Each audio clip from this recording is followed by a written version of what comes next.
با سلام، اشکان ستارپور هستم و توی این سری از ویدیوهای آموزشی لرن فایلز قصد آموزش برنامه‌نویسی برای سیستم عامل iOS شده.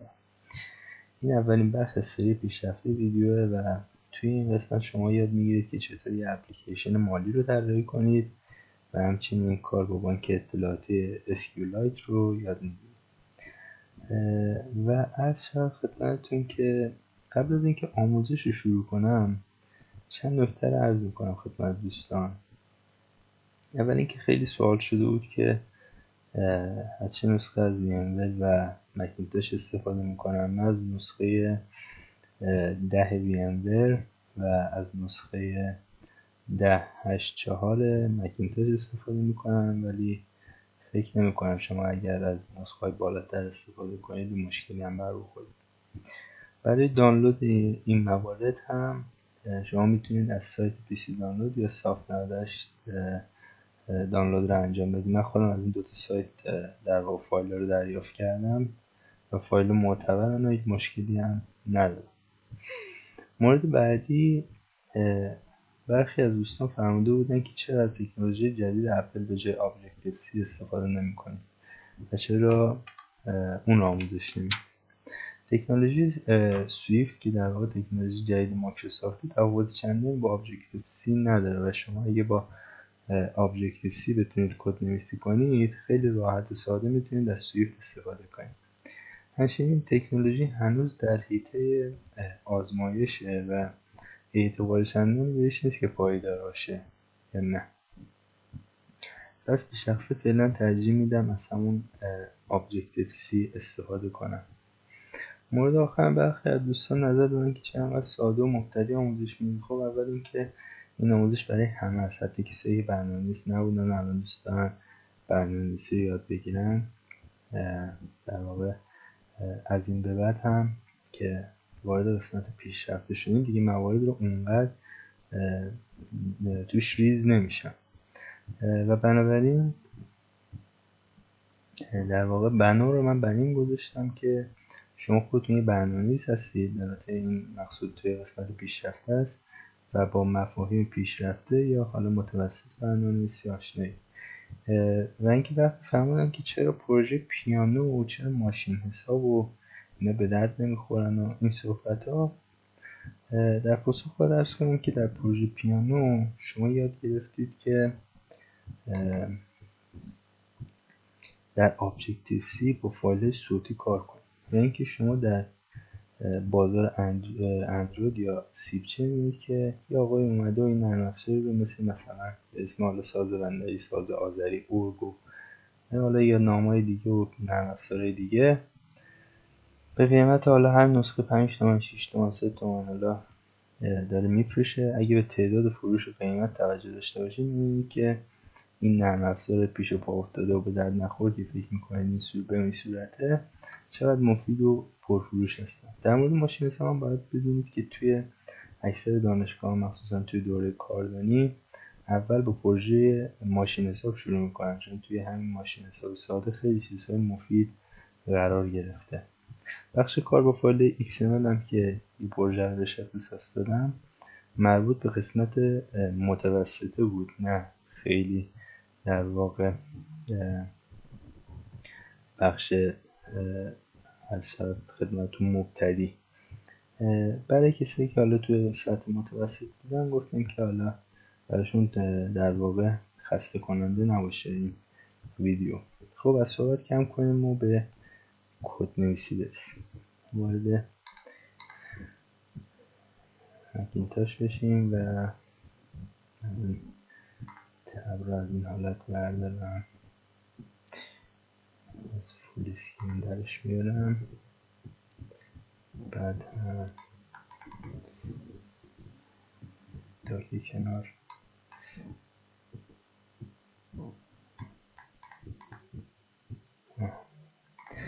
خب یه پروژه جدید ایجاد میکنم. توی این قسمت فرض بر این گذاشتم که شما حداقل با یکی از پایگاه داده اسکیول آشنایی دارید. پروژه جدید ایجاد میکنم و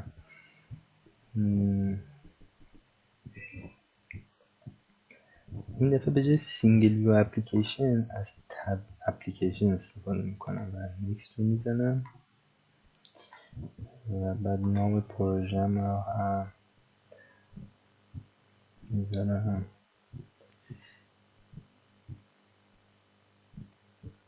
فانکشن و آیفون میکس. حالا شما اگه خواستید دیوایستون میتونید یه یونیورسال در واقع تنظیم کنید. بعد هم روی دسکتاپ کریتش میکنم پروژه‌مو.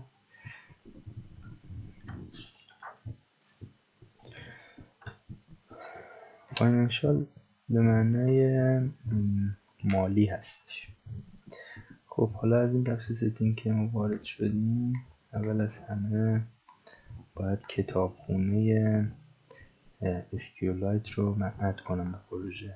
این علامت به اضافه کلیک میکنم، این بالا اسکیولایت رو سرچ میکنم.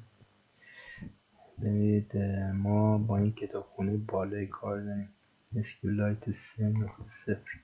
اینو اد میکنم به پروژه. حالا وارد استوری بوردم میشم.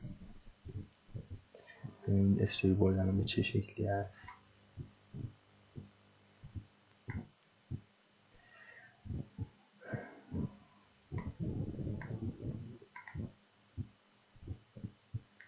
خب میبینید که دیگه شما یه دونه ویو نمیبینید و یه محیطی که داره دوتا تب هستش و هر تب داره دوتا زیر مجموعه، یعنی هر تب داره یک زیر مجموعه.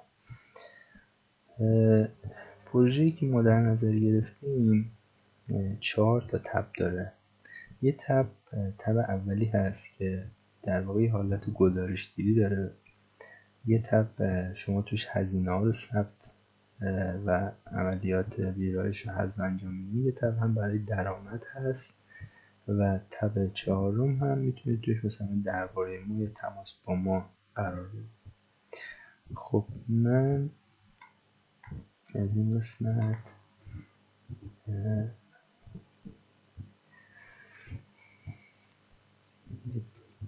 تب بار دیگه اد میکنم، تب کنترل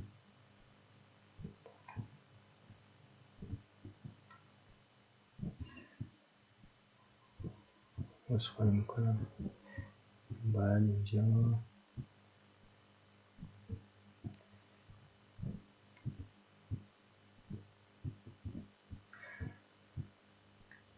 تب بار کنترل اد کنم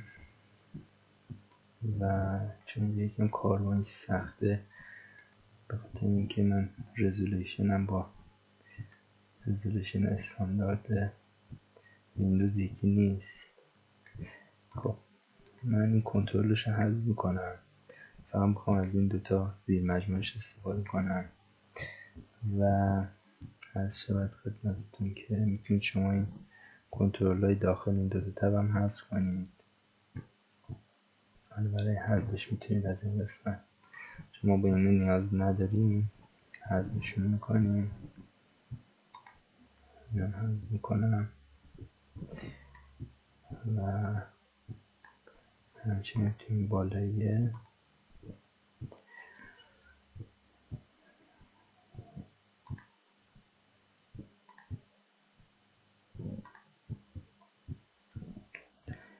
اینا حذف میکنم و نام تب اول رو میذارم گزارشگیری فارسیش میکنم که من فارسی هم به چه قشنگی ساپورت میکنم.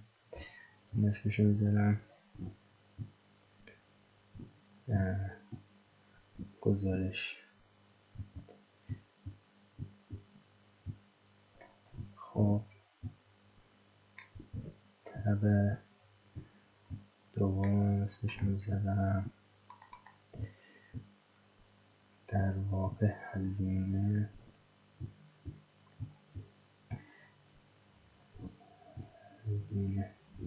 دقت کنید که توی کیورد، حالا توی کیورد من به این صورتی که جای رزه و دالزال و ر و د با هم دیگه جابجاست. بعد شما میتونید که برای هر تب یه دونه آیکون در نظر بگیرید. حالا من از آیکون‌های استاندارد خودش استفاده میکنم. خب 2 تا آیکون بیشتر نیست. شما بعدا میتونید آیکون اد کنید به پروژهتون و اینجا ازش استفاده کنید. حالا اونو قبلا در مورد قرارداد ایمیج آیکون اینجور چیزا توضیح دادم. و مورد بعد این که من باید اینا رو هم وصل کنم به این و 2 تا در واقع تب جدید ایجاد کنم. به این روی این تب اصلی کلیک راست میکنم، تبی که در واقع کنترل داده ایناست و اینجا ویو کنترل رو وصل میکنم اول به این تب، بعد هم میتونم بیارم اینجا. بعد حالا شما نظم خودتون این کار انجام میدید هر جوری که مایل بودید و کلیک راست میکنم دوباره، اینم اد میکنم به این.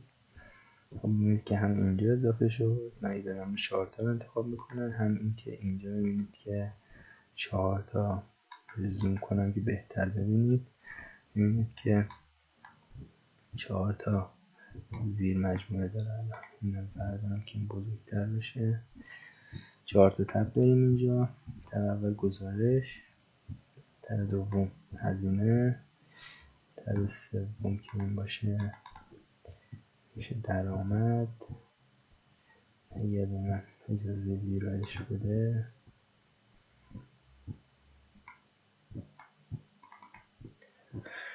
خب من اسمش میذارم درآمد.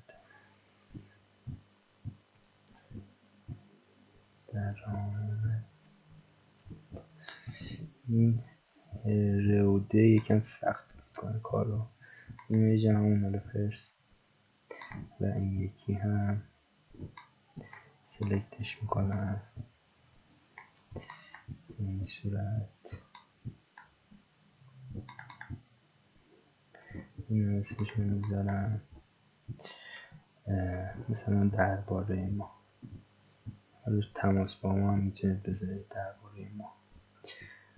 درباره این قسمت زیاد مهم نیست، واسه اینکه حالا توی سری نرم افزارها هست ما هم قسمت رو قرار. خب حالا هر قسمت باید در واقع نمایانگر یه گریدی باشه. یعنی باید مثلا شما وقتی بخش هزینه ها رو روی این دکمه کلیک میکنید بیاد وارد بخش هزینه ها شه و هزینه ها رو بهتون نمایش بده. بعد شما بتونید اونجا هزینه رو ویرایش کنید یا اینکه بتونید هزینه رو در واقع ثبت کنید. برای این کار من این اولیه رو یعنی تب اول رو ویو اول رو بعد از کلیک توی قسمت درآمد و توی قسمت هزینه من براش تیبل ویو در نظر میگیرم و بعد از اون هم یه دکمه قرار میدم که خودش دوباره بره یه صفحه جدیدی رو باز کنم. به این صورت قرار بدم که ببینید چجوریه. حالا اینجا تیبل ویو قرار میدم. انتهای مراتب تیبل ویو رو کوچیکش میکنم. تیبل ویو رو کوچیکش میکنم به این سایز. خب و همینطور اینجا و بعد هم میتونم اینجا دکمه قرار بدم که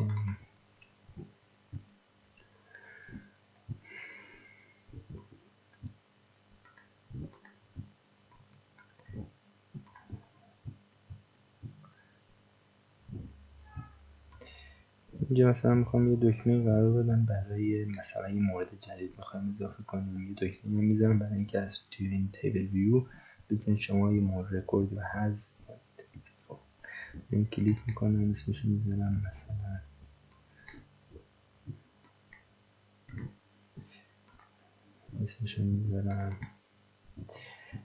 افزودن. خب اینجا واو هم با دکمه بغلیش اسمش میذارم جدید. جدید. خب یه مورد جدید اد میکنم. خب حالا برای اینکه یه مورد جدید اد کنیم ما نیاز داریم به یه دونه در واقع ویو دیگه و برای این کار ما یه دونه ویو کنترل اد میکنیم به پروژه‌مون، ولی سری نکات رو باید تو ویو کنترل در نظر داشته باشید. الان اگه من این ویو کنترل رو این دکمه رو مستقیم وصل کنم به این ویو کنترل نراسا کرش میشه. میتونید شما این کار انجام بدید ببینید چه اتفاقی میفته. موقعی که ران میکنید و روی دکمه روی این باتن جدید کلیک میکنید و از این کلیک میکنید کرش میشه نراسا. خب برای اینکه این اتفاق نیفته چیکار کنیم؟ برای اینکه این اتفاق نیفته و در واقع از هر دکمه‌ای به هر جایی که میخوایم بریم و هر عملی رو میخوایم انجام بدیم توی این ویو ها باید از نویگیشن در واقع استفاده کنیم. نویگیشن کنترل باید بیاد قبل از تب بار کنترل. بزنیم اینجا نویگیشن رو سرچ کنم زودتر بهش برسیم.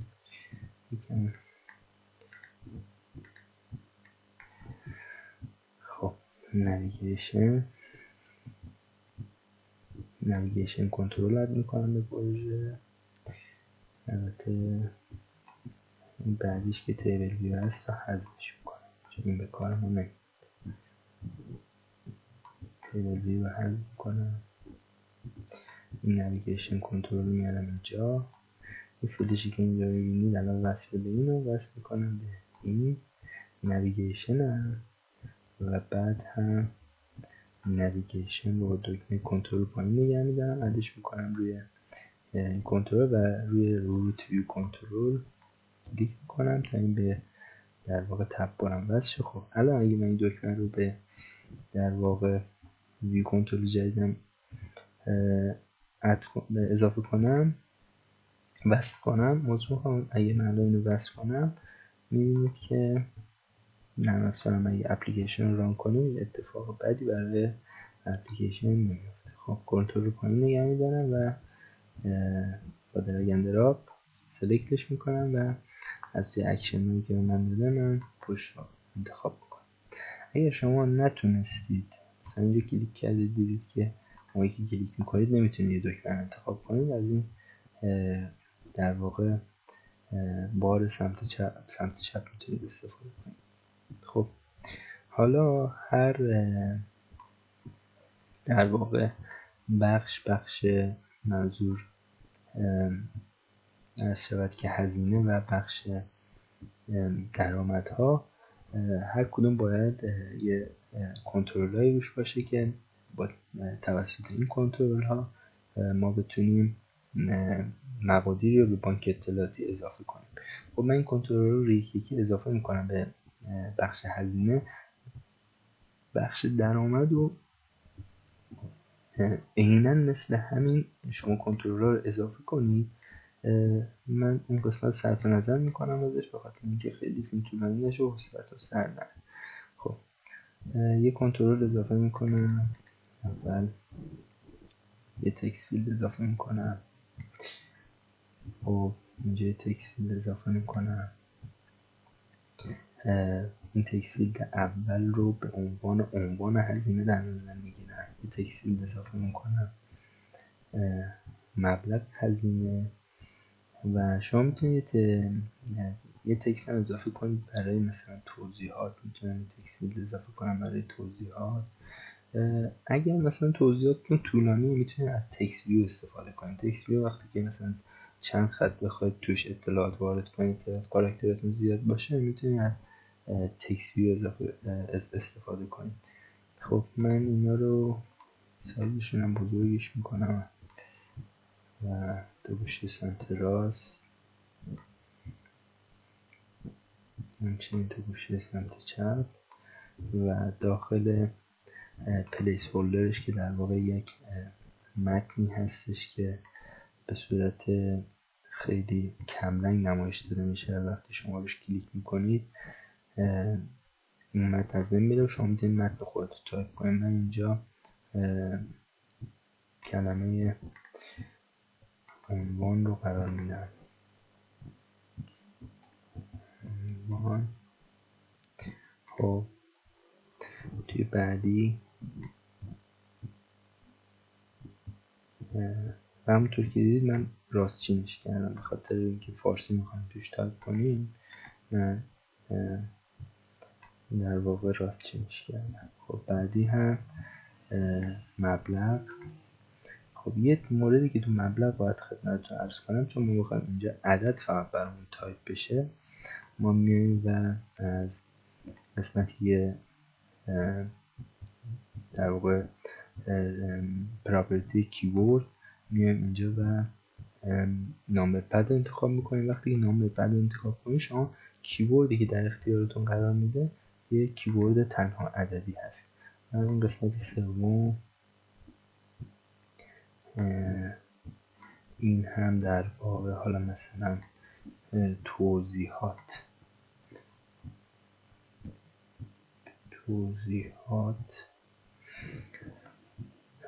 و این هم از راست تایپ شه. و کنترل بعدی که میخوام، یه کنترل خیلی مفید و میدونم که خیلی هم به کار میاد، شاید خیلی ها قبلا کار کردن تو مشکل فارسی سازیشو داشتن، کنترل دیت پیکر هستش. با این کنترل شما میتونید تاریخ رو پروژهتون در واقع به اپلیکیشنتون یه فیلد تاریخ اضافه کنید. خب این فیلد تاریخ در واقع به صورت میلادی هستش. خب من میخوام از حالت میلادی به حالت فارسی تغییرش بدم. اینو تو کد نویسی خدمتتون عرض میکنم که چجوری بتونید یه دیتا پیکر با تاریخ فارسی داشته باشید. و اینکه این رو کوچیکش میکنم. متاسفانه یکم سرعت سیستم پایینه. من لپتاپ قوی هستش، حالا رم و سی پیوش هم بالاه و 4 گیگ از اون رم رو اختصاص دادم به در واقع مکینتاش. منتها این مراتب باز هم میبینید که سیستم یکم کند عمل میکنه. خب یک عدد باتن هم اضافه میکنم، باتن اینجا اضافه میکنم و نامش رو تکستش رو هم تغییر میدم، فارسی میزنم افزوده.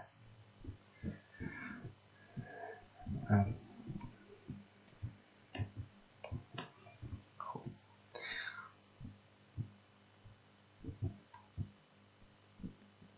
برای اینکه ویدیو طولانی نشه شما بخش درآمد رو خودتون تنظیم کنید و اینکه تا اینجا کار رو انجام بدید. انشالله در بخش دوم مربوط به پروژه مالی من قسمت کد نویسی و اینکه چجوری شما یه بانک اطلاعاتی ایجاد کنید رو خدمتتون عرض میکنم و فعلا تا قسمت بعد شما رو به خدا بزرگ میسپارم. فعلا خدا نگهدار.